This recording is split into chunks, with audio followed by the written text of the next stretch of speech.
काय दादा, मावशीचं मनावर घेतोयस? तिचा देव, भूत, पाप, पुण्य, पुनर्जन्म असल्या गोष्टींवर विश्वास आहे. We know that. पण तुझा आहे का?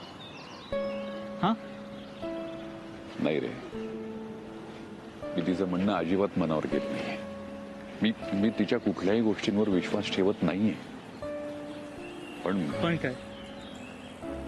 पण काय दादा? अरे तू वेल एड्युकेटेड आहेस. तू जर असले विचार केलेस तर काय फायदा झाला एड्युकेशनचा आणि शिकण्याचा, सांग मला. हा? नाही रे, पण सध्या जे काही आजूबाजूला घडतंय त्यावरून मनात शंका येते आणि विश्वास बसायला लागतो कधी कधी त्यावर. आणि असं वाटतं की ते खरंच मंगल. दादा प्लीज, नो वेज, प्लीज. हे मंगल वहिनी रमाचं कनेक्शन हे मावशीला वाटतंय आणि तिच्यापर्यंतच राहू दे प्लीज. तू असले विचार करू नकोस. हे बघ, ज्या स्टेटमध्ये रमा आहे ना, त्यात जर तिला कळलं की तुला सुद्धा असंच काहीतरी वाटते तर ती कोलॅप्स होईल. दादा, I am warning you. She is on the verge of collapsing.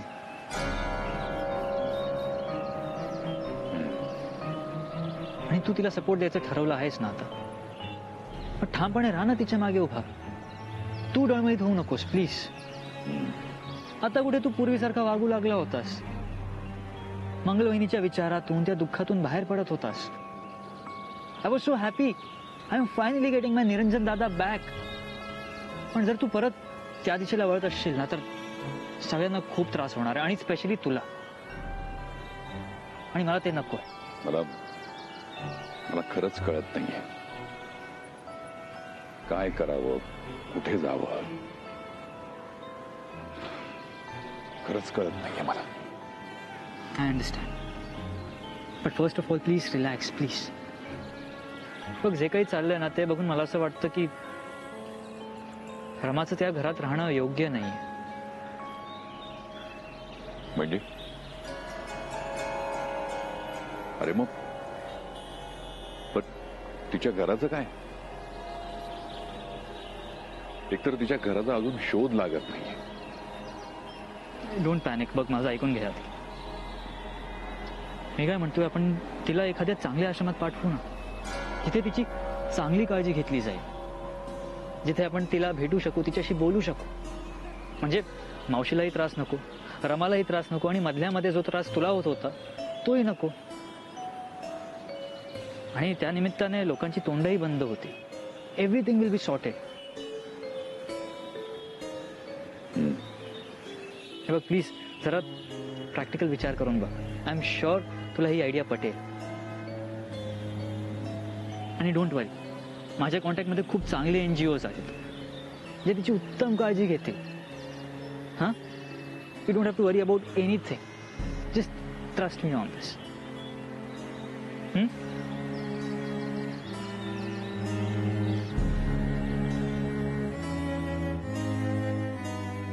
पण मला एक कळत नाही, तुम्हाला त्रास नेमका कोणाचा आहे, वाळवीचा का त्या रमाचा?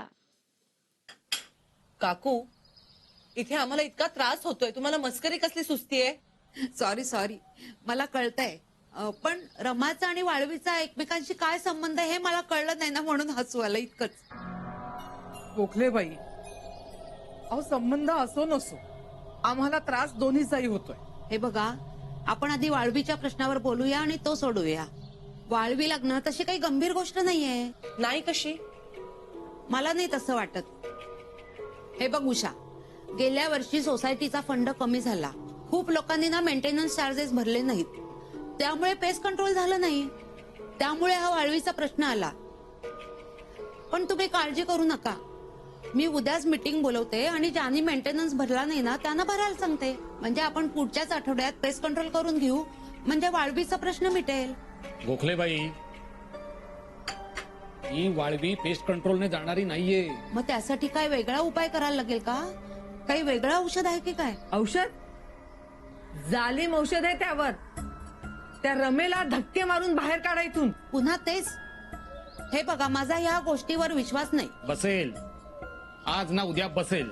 हो ना, आमचे दादा तर कायम म्हणायचे, जोवर आपल्या घरात दरोडा पडत नाही ना तोवर आपण शांत झोपतो, पण एकदा का साखर झोपेत असताना आपल्या घरात दरोडा पडला तर आपली झोपही उडते आणि डोळेही उघडतात.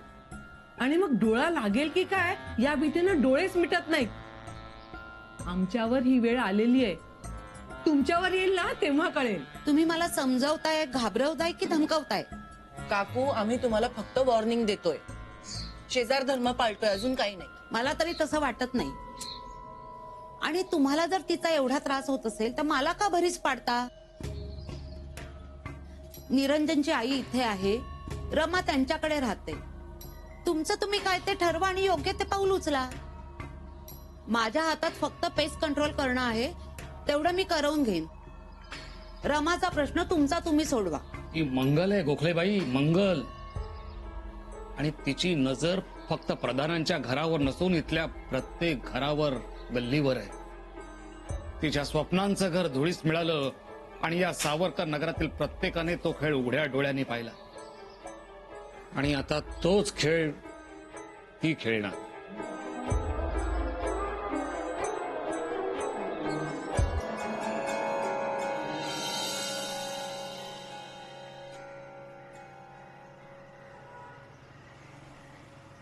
अरे गोखले काकू, निरंजन, कसा आहेस?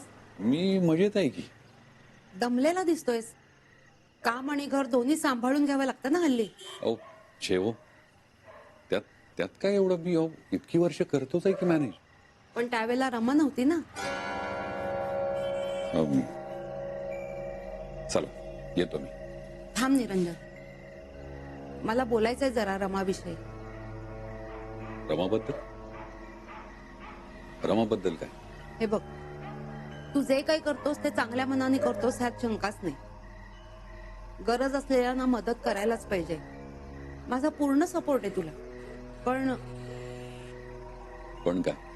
पण त्या परक्या बाईला तू किती दिवस आपल्या घरात ठेवून घेणार? हे बघ, माझं काही म्हणणं नाही, पण आपल्या सोसायटीला 12 तोंड आणि 24 डोळे आहेत. कोण कसं बोलेल बघेल हे आपण नाही ठरवू शकत ना. तिच्यामुळे ह्या सोसायटीतल्या लोकांना त्रास होतो. सोसायटीतल्या लोकांना कशाला, तुझ्या आईलाही त्रास होतो. गोखले काकू, मला त्रास नाही तिचा, पण सोसायटीतल्या लोकांचं ऑब्जेक्शन आहे, तुझ्या कानावर घालावं म्हणून आले. हे बघा, माझा निर्णय झालाय. मी तिला महिला आश्रमात सोडतोय. यापुढे तुम्हाला कोणाला तिचा त्रास होणार नाही. उत्तम. मला खात्रीच होती तू जो काही निर्णय घेशील तो बरोबरच असेल.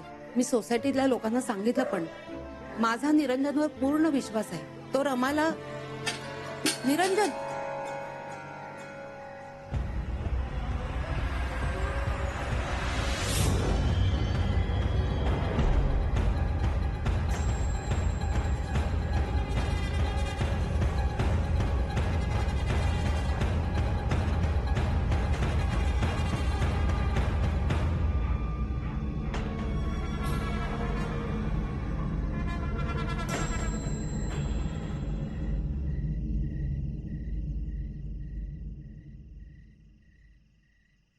काय हे?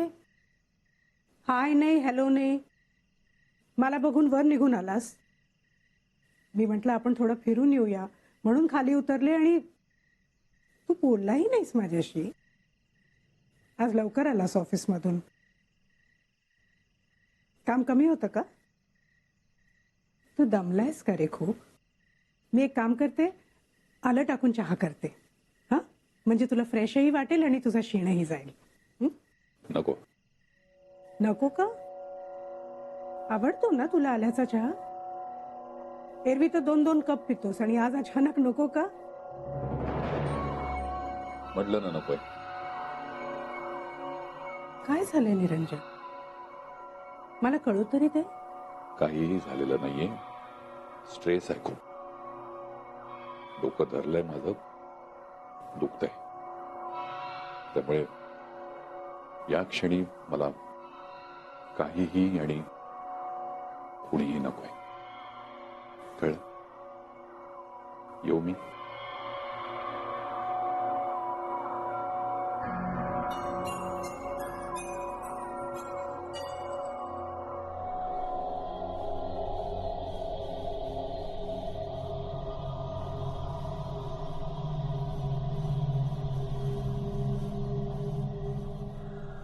चला, अगदी उशिरा का होईना पण निरंजनला अक्कल आली म्हणायची. गोखलेबाई, काय हो, इतक्या दिवसांनी सगळ्यांच्या डोक्यावरचं ओझं उतरणार आहे. हायचं वाटायचं सोडून चेहऱ्यावर 12 काय वाजले तुमच्या? नाही म्हणजे निरंजन आणि मी बोलत होतो ना तेव्हा ती तिथेच होती. असायलाच हवी तिथे ती. माझ्या लेकाची पाठ सोडते कुठं ती. पण मग म्हणून काय झालं? अहो तिने सगळं ऐकलंय ना आणि आता सावध झाली असेल ती. आणि आता तिच्या लक्षात आलं असेल की आपल्याला लवकरच इकडनं बाहेर पडावं लागणार आहे. अहो कळू देत ना, कळलं तर. एवढं सगळं समजून स्वतःहून घराच्या बाहेर पडली तर उत्तमच आहे. आणि समजा तसं नाही झालं तरी काळजी काही करू नका. हा निर्णय निरंजननं घेतलाय ना, ती त्याला नाही म्हणूच शकत नाही. नाही, तसं झालं तर उत्तमच आहे. पण माझा अनुभव मला सांगतोय की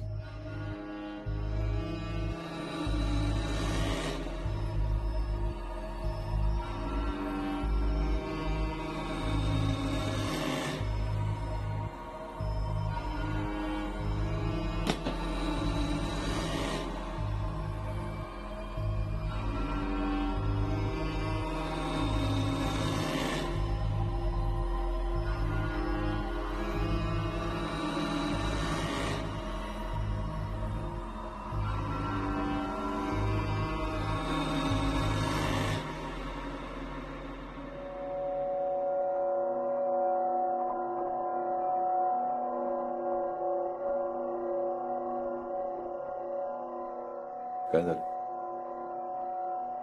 काही नाही. मग हे काय? अरे तू मगाशी म्हणालास ना की तुझं डोकं दुखतंय म्हणून तेल गरम करून आणलं. छान मालिश करून देते, डोकं चेपून देते, बरं वाटेल तुला. नको. नको काय? सगळ्या बाबतीत नको नको करत असतोस. हे बघ, मी ठीक आहे. तू ठीक नाहीयेस, चेहऱ्यावरूनच दिसतंय तुझ्या. काय झालंय? माझं काही चुकलंय का? तू सांगितलं नाहीस तर कसं कळणार रे की प्रॉब्लेम काय आहे? सतत तुला काहीतरी सांगायलाच हवंय का?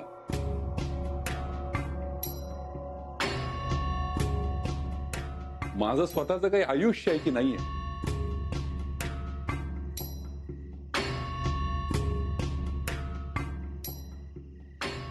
हे बघ, आधीच डोक्यात 17 गोष्टी चालू आहेत. त्यात आपले वाद नको. तो प्लीज मला एकटं सोड.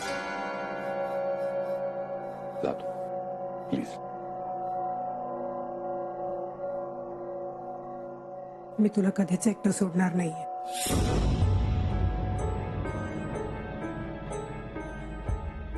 आणि ह्या अवस्थेत तर नाहीच नाही. हे बघ, मी शांत राहीन हं, पण मी इथून बाहेर जाणार नाही. तुला विचार करायचा आहे ना, कर. मी एक अक्षरही बोलणार नाही. फक्त एवढं तेल घालते म्हणजे विचार करता करता छान झोप लागेल तुला. 2 मिनिटं लाग. नकोय म्हटलं ना.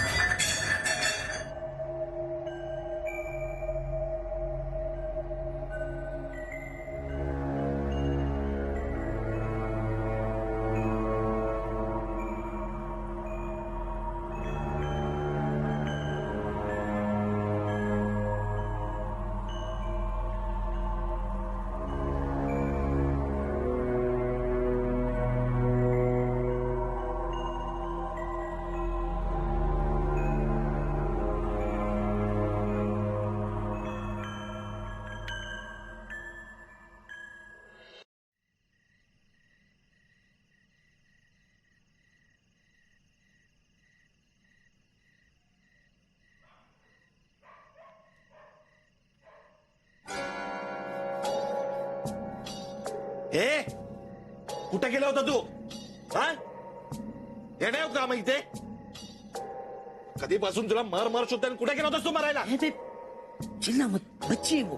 अरे मग काय करू? अर्धी ओवाळू हिचं. माहिती हट माझी भेट हिरोईन कुठे गेलेला तू बेटा? कुठेच नाही संपत काका, इथेच तर होती. हे बावला कुठून मिळाला तुला? हा चोरलंच तू हे? चोरलंच तू हे? ये अंडू गुंडू चुप बैठ मेरे पास, शांत रह एकदम. लदे मैं देखता चुप. हिरोईन मस्त आहे तुझी गुडिया. हा कोणी दिली?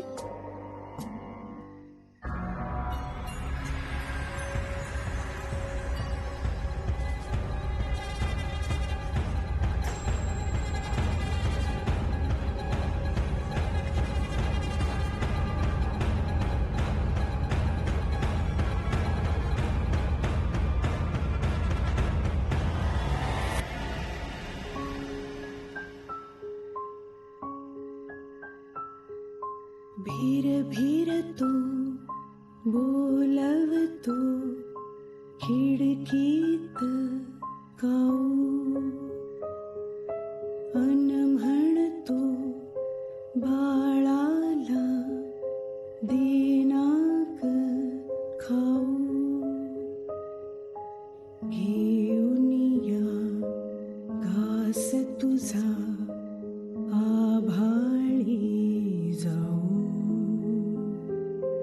मिणमिणत्या डोळ्यांना मग येईल गाऊ.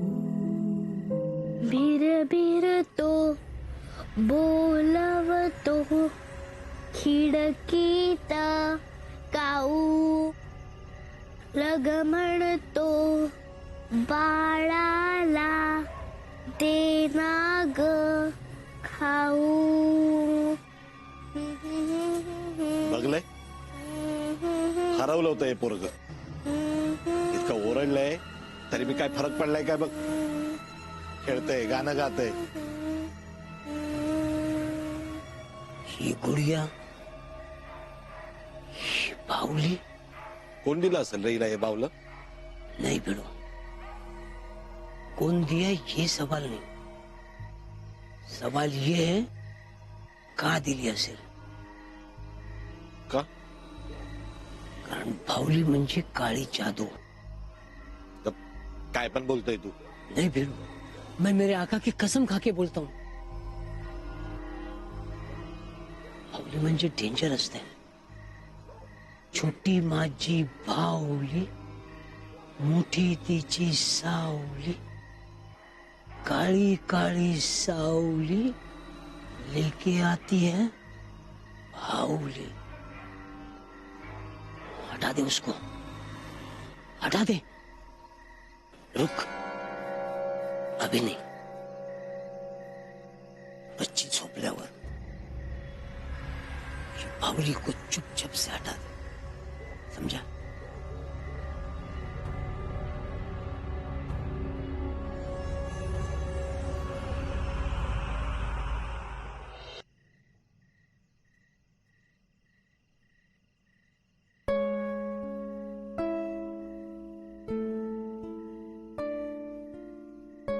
काय अवस्था झाली आहे ना माझ्या मुलाची. काळजीने किती डोळे खोल गेलेत बघ. पण आता देवच पावला म्हणायचा.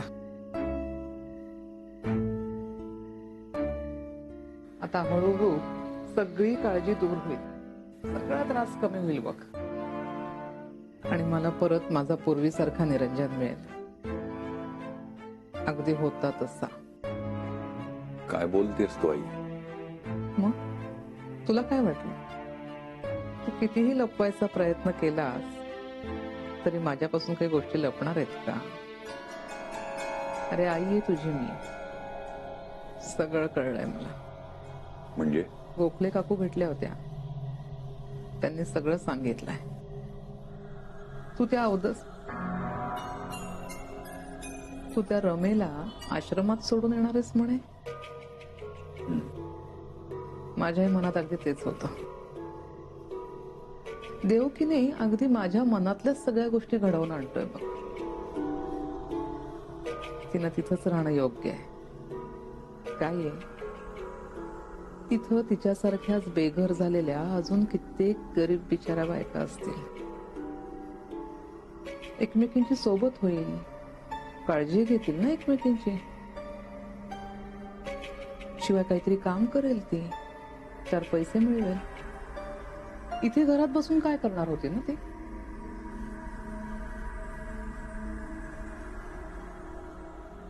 मग कधी सोडून येतोयस तिला. सिद्धार्थशी बोललोय मी, कळवेल तो. त्यानं कळवलं की लगेच. चालेल.